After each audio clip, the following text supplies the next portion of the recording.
All right, Jason Jackson, what a difference a year makes, man. You go from fighting Jordan Meehan and kind of one of those exciting crossroad opportunities to fighting and beating Benson Henderson. Now you get a co-main event with Paul Daley. This is pretty damn cool, is it not? It's very, very exciting, and been grateful for this opportunity, and I know there's more to come. So, very glad and happy for it. Everyone always, I mean, for years, like you and I have been chatting since you were fighting for Titan FC, and for years, Yes, everyone saw this like super duper potential in you, and these big opportunities came, and you were coming up just short, but these just served as like valuable learning lessons along the way. So now to see where you are now, like how much more valuable were those experiences in hindsight? every setback was a major comeback and a learning lesson where I take good experience out of it. So now to actually see everything is going right, it's just destined, and I know it's just God. This is what He wants, and going on the right track. You went into a cage and you beat Benson Henderson in your last fight, 30-27 across Jordan, the board. it wasn't Ben Anderson. It was Neiman Gracie. The Neiman last fight. Gracie. Yes, Yeah, Neiman Benson Gracie. Henderson too. Yeah. Before Neiman, Neiman definitely. too. I mean, Yeah, you're just sure. on this incredible run right now. Like the names that you're piling up is just unbelievable. Like what has that done for your confidence level to beat Neiman, to beat Benson, and to do it so emphatically? It's gonna be even better getting Paul Daley on my resume, because this is gonna be worth more than any other one, because he's Jamaican and I'm Jamaican. I want him to show the battling rights that I'm the Jamaican. You know what I'm saying? I'm the real one. So it's so much bragging rights. Just this not just only for me, but this a country, my family. You know what I'm saying? Team. Let's get it. People who really believe in me. So let's get it. And overall, I want to prove to myself that I am Jason Jackson. I am the Jason Jackson everyone sees. Was that mentality like the homeland mentality, the family mentality? Was that like the first thing that popped into your mind when you found out that you were fighting Paul? Definitely, definitely, and not just that. He's a huge name, so I'm grateful to say, what, I shared the cage with Paul Daley, and one of the best, and I actually beat him. That's one of my main things. I'm not showing up here just to pick up a paycheck or anything of that nature. I'm showing up here to that. I want that bragging rights. I work hard for it. Every single thing that coming my way, I worked for it. It wasn't given. And every time Bellator called me, I never said no. I always said yes.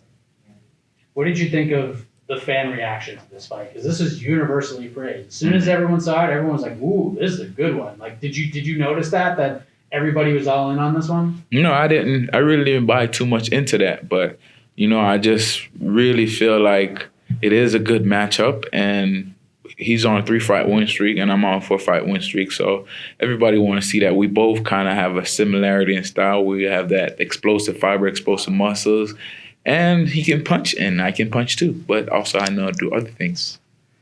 I know you appreciate a fun scrap as much as the next guy, and I assume that you're hoping it's more of a great performance over a fun scrap. So, like, how do you do that? Like, how are you sort of playing this out in your mind? I have to be clean, accuracy, and precise. I can't get caught up into his fight. So I just have to stick to what I do best at, stick and move, and use my reach and my length, and let the fight play itself out from there.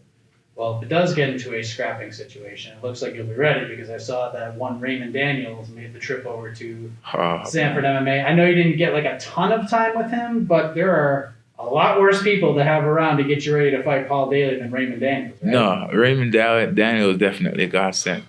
He actually helped me discover a few things that, I didn't understand about myself. And this guy's a master.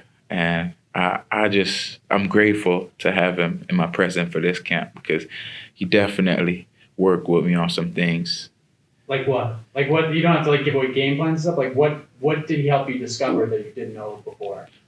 Well, him and I's style are kind of have a lot of resemblance, you know what I'm saying? But he came from karate background, and I also came from shoulder combat. That was my first discipline area.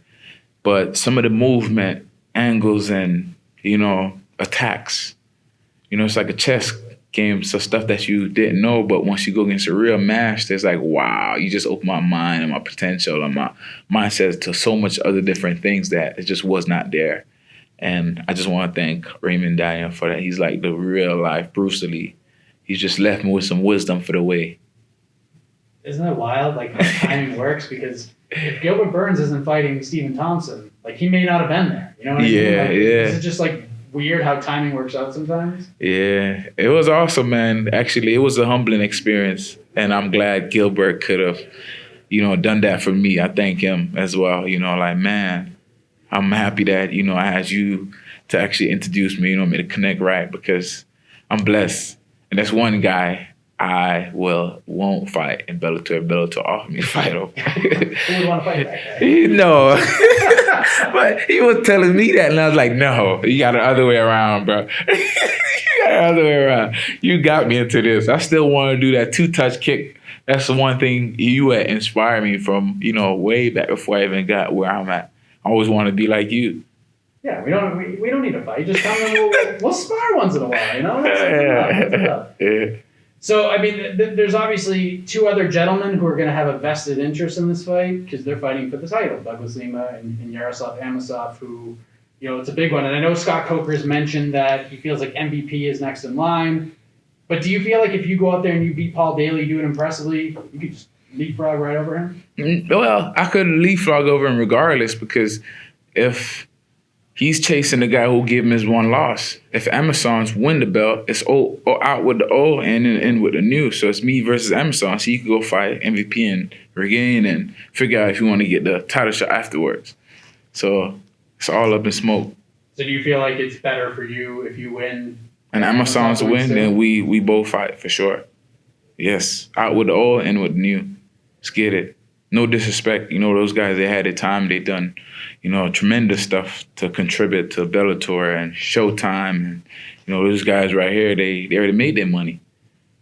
So who do you think wins the fight? Like if I gave you $20 and said like you had to put it on one of these guys, who you picking? Me? Lima or Amosov? I'm going to pick Amazons. Nothing against Lima, but it's just, that's who I'm going to pick.